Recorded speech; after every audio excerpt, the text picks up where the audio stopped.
Institute for Justice and Reconciliation is calling for radical reconciliation in South Africa.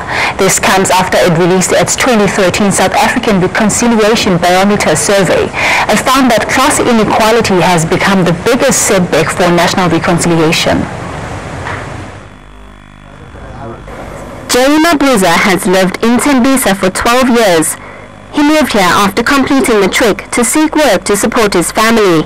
Mabuza earns a living through recycling, but just 3 months ago, his father passed away. My mother is just have a small market, is selling some fruits so that she can live.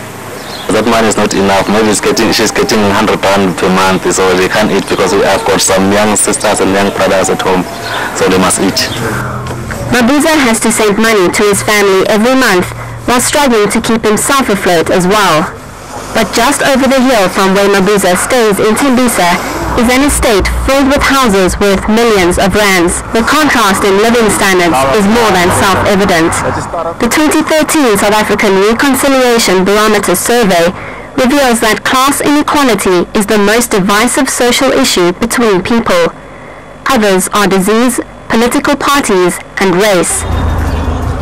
The report says the poor do not mix with other races as much as those in the upper class, and Mabuza agrees. We're not living the same height, you see. Some of them, they are better because maybe they did get some money to go to school.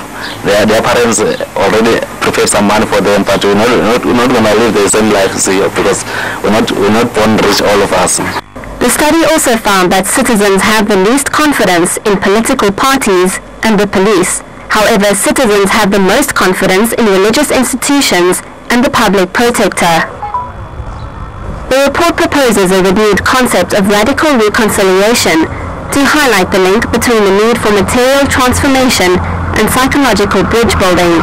Meanwhile, Mabuza dreams of living a better life, but he isn't sure whether or not his dreams will ever come true.